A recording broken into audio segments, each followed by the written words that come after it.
Alice's Adventures in Wonderland, Chapter 12. Alice's Evidence. "Here!" cried Alice, quite forgetting in the flurry of the moment how large she had grown in the last few minutes, and she jumped up in such a hurry that she tipped over the jury box with the edge of her skirt, upsetting all the jurymen onto the heads of the crowd below, and there they lay sprawling about, reminding her very much of a globe of goldfish she had accidentally upset the week before.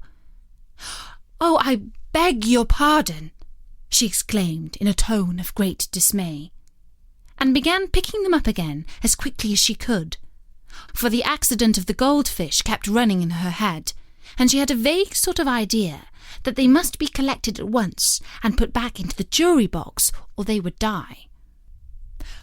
"The trial cannot proceed," said the king in a very grave voice, "until all the jurymen are back in their proper places. All," he repeated with great emphasis, looking hard at Alice as he said so. Alice looked at the jury box and saw that in her haste she had put the lizard in head downwards, and the poor little thing was waving its tail about in a melancholy way, being quite unable to move. She soon got it out again and put it right. "Not that it signifies much," she said to herself. "I should think it would be quite as much use in a trial one way up as the other." As soon as the jury had a little recovered from the shock of being upset, and their slates and pencils had been found and handed back to them, they set to work very diligently to write out a history of the accident, all except the lizard, who seemed too much overcome to do anything but sit with its mouth open, gazing up into the roof of the court. "What do you know about this business?"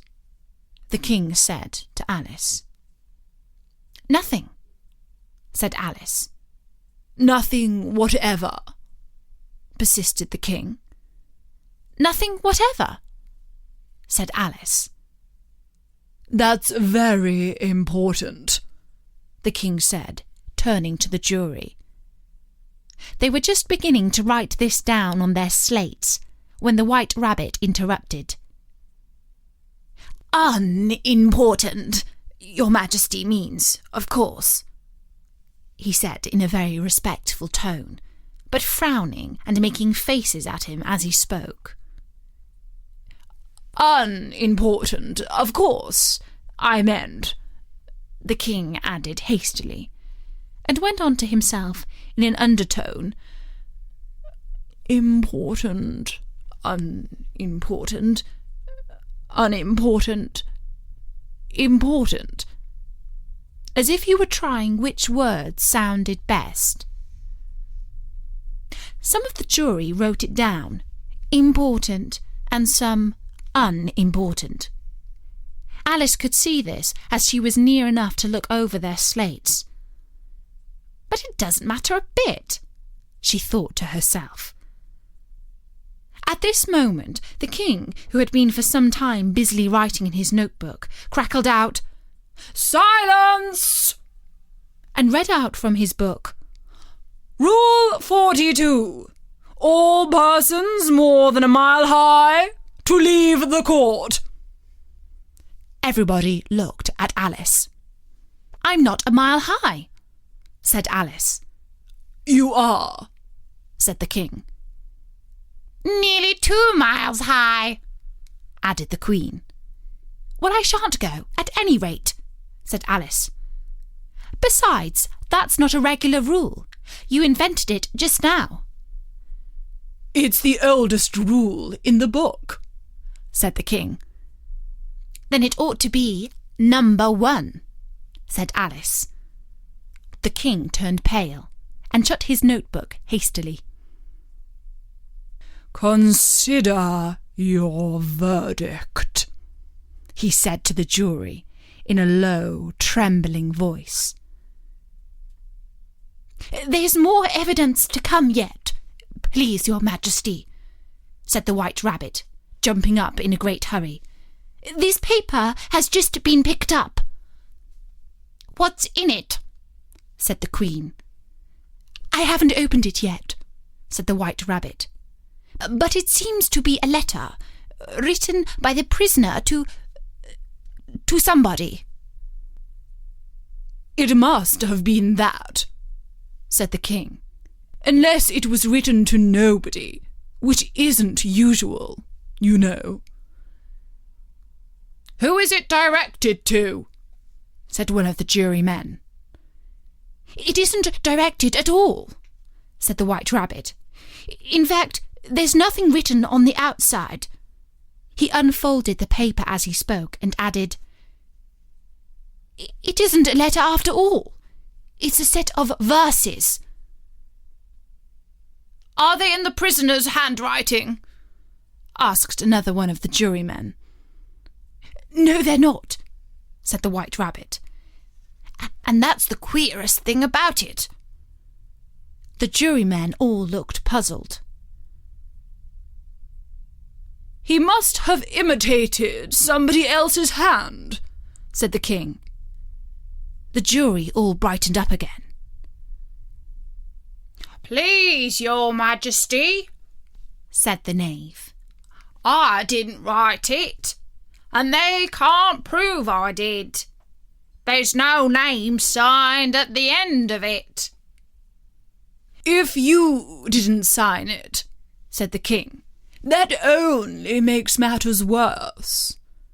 You must have meant some mischief, or else you'd have signed your name like an honest man." There was a general clapping of hands at this. It was the first really clever thing that the King had said that day. "That proves his guilt, of course." "Off with his—" "It proves nothing of the sort," said Alice. "Why, you don't even know what they're on about." "Read them," said the King. The White Rabbit put on his spectacles. "Where shall I begin, please your Majesty?" he asked. "Begin at the beginning," the King said gravely, "and go on until you come to the end. Then stop." There was a dead silence in the court, whilst the White Rabbit read out these verses. "They told me you had been to her, and mentioned me to him. She gave me a good character, but said I could not swim. He sent them word I had not gone. We know it to be true. If she should push the matter on, what would become of you? I gave her 1, they gave him 2, you gave us 3 or more. They all returned from him to you, though they were mine before. If I or she should chance to be involved in this affair, he trusts to you to set them free exactly as we were. My notion was that you had been, before she had this fit, an obstacle that came between him and ourselves and it. Don't let him know she likes them best, for this must ever be a secret kept from all the rest between yourself and me." "That's the most important piece of evidence we've heard yet," said the King, rubbing his hands. "So now let the jury—" "If any one of them can explain it," said Alice. She had grown so large in the last few minutes that she wasn't afraid of interrupting him. "I'll give him 6 pence. I don't believe there's an atom of meaning in it." The jury all wrote down on their slates, "She doesn't believe there's an atom of meaning in it." But none of them attempted to explain the paper. "If there's no meaning in it," said the King, "that saves a world of trouble, you know, as we needn't try to find any. And yet I don't know," he went on, spreading out the verses on his knee and looking at them with one eye. "I seem to see some meaning in them, after all.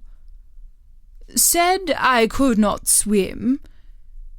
You can't swim, can you?" he added, turning to the knave. The knave shook his head sadly. "Do I look like it?" he said, which he certainly did not, being made entirely of cardboard. "All right so far," said the king, and he went on muttering over the verses to himself. "We know it to be true. That's the jury, of course. If she should push the matter on, that must be the queen. What would become of you? What indeed? I gave her one, they gave him two. Why, that must be what he did with the tarts, you know." "But it goes on, they all returned from him to you," said Alice. "Why, there they are," said the king triumphantly, pointing to the tarts on the table. "Nothing can be clearer than that. Then again, off with her head!" the queen shouted at the top of her voice. Nobody moved. "Who cares for you?" said Alice. She had grown to her full size by this time. "You're nothing but a pack of cards." At this, the whole pack rose up into the air and came flying down upon her. She gave a little scream, half of fright and half of anger, and tried to beat them off, and found herself lying on the bank, with her head in the lap of her sister, who was gently brushing away some dead leaves that had fluttered down from the trees upon her face. "Wake up, Alice dear," said her sister. "Why, what a long sleep you've had." "Oh, I've had such a curious dream," said Alice. And she told her sister, as well as she could remember them, all these strange adventures of hers that you have just been reading about. And when she had finished, her sister kissed her and said, "It was a curious dream, dear, certainly. But now run into your tea. It's getting late." So Alice got up and ran off, thinking while she ran, as well she might, what a wonderful dream it had been.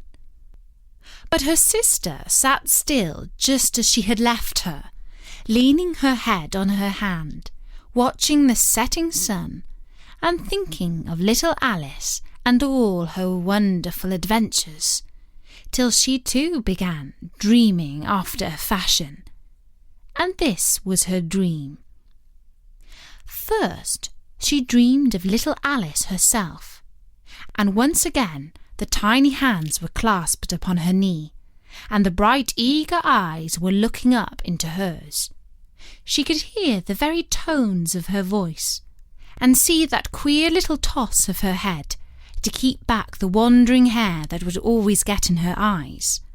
And still, as she listened, or seemed to listen, the whole place around her became alive with the strange creatures of her little sister's dream. The long grass rustled at her feet as the white rabbit hurried by. The frightened mouse splashed its way through the neighbouring pool. She could hear the rattle of the teacups as the March Hare and his friends shared their never-ending meal, and the shrill voice of the Queen ordering off her unfortunate guests to execution. Once more the pig baby was sneezing on the Duchess's knee, while plates and dishes crashed around it. Once more the shriek of the griffin, the squeaking of the lizard's slate pencil, and the choking of the suppressed guinea pigs filled the air, mixed up with the distant sob of the miserable mock turtle. So she sat on, with closed eyes, and half believed herself in Wonderland, though she knew she had but to open them again, and all would change to dull reality. So she sat, with closed eyes, and half believed herself in Wonderland, though she knew she had but to open them again, and all would change to dull reality. The grass would be only rustling in the wind, and the pool rippling to the waving of the reeds. The rattling teacups would change to tinkling sheep bells, and the queen's shrill cries to the voice of the shepherd boy, and the sneeze of the baby, the shriek of the griffin, and all the other queer noises would change, she knew, to the confused clamour of the busy farmyard, while the lowing of the cattle in the distance would take the place of the mock turtle's heavy sobs. Lastly, she pictured to herself how this same little sister of hers would, in the after-time, be herself a grown woman, and how she would keep, through all her riper years, the simple and loving heart of her childhood, and how she would gather about her other little children, and make their eyes bright and eager with many a strange tale, perhaps even with the dream of Wonderland of long ago, and how she would feel with all their simple sorrows, and find a pleasure in all their simple joys, remembering her own child life and the happy summer days. And that was the 12th and final chapter of Alice's Adventures in Wonderland. But I'll be back soon with Alice Through the Looking Glass. So drop by soon at storynori.com.